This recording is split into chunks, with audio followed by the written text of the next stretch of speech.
Hello children, how are you all? I hope you all are good. So let's start a new chapter today, that is the sun, moon and stars.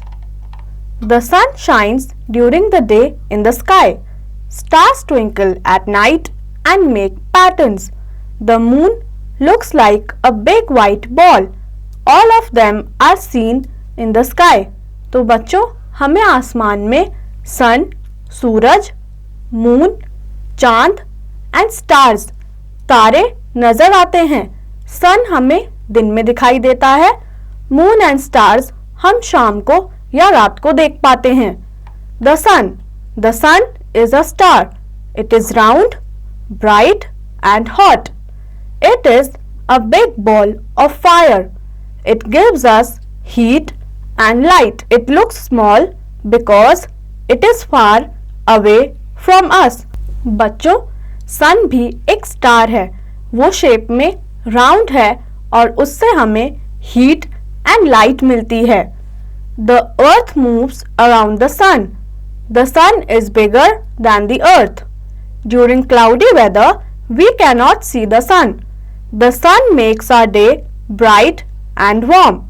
The warmth of sun is essential for all living beings. The sun rises in the east and sets in the west. बच्चों सन अर्थ से बड़ा है. आप जानते हैं कि सन हमें बहुत कुछ देता है. उससे हमें विटामिन्स एंड मिनरल्स भी मिलते हैं. इसलिए सन हमारी लाइफ का एक एसेंशियल पार्ट है. Sun gives us water. We get rain due to the sun. The sun causes water cycle. The sun rays warm all the water bodies existing on the land. Water vapor rises in air and forms clouds. The clouds bring rain. तो बच्चों आप लोगों को पता है हमें rain और पानी दोनों ही चीजें सन की वजह से मिलती हैं. सन वाटर बॉडीज को गर्म करता है जिससे वाटर वेपर फॉर्म होता है और हवा में अराइज होके क्लाउड्स फॉर्म होते हैं और क्लाउड्स से फिर बारिश होती है. The sun also warms the snow on the mountains. The snow melts down and forms water. The water goes into the rivers. All living beings use this water. बच्चों clouds की वजह से बारिश आती है, ये तो हमें पता ही है. साथ ही साथ सन माउंटेन्स की स्नो पिघलाने में भी हेल्प करता है. वो स्नो पिघल के पानी बनती है और रिवर्स में जाती है और वो रिवर का पानी हम सभी लिविंग बीइंग्स यूज कर पाते हैं. The water cycle. बच्चों अगर आप इमेज में देखेंगे तो यहाँ पे ये वाटर साइकिल हमें दिखाई गई है. The moon.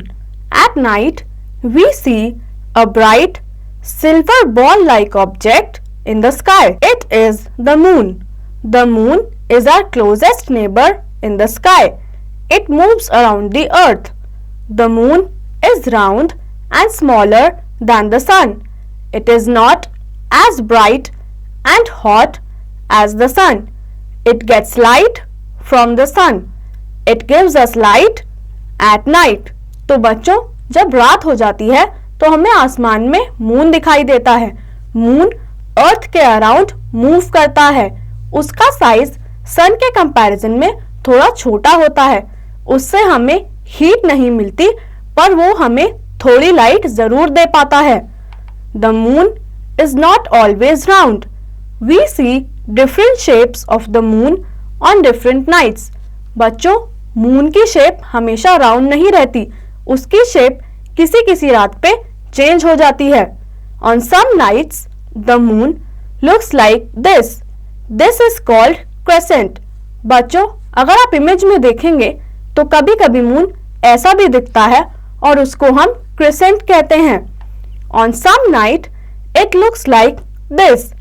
This is called the half moon. बच्चों यहाँ पे हाफ मून की पिक्चर गिवन है.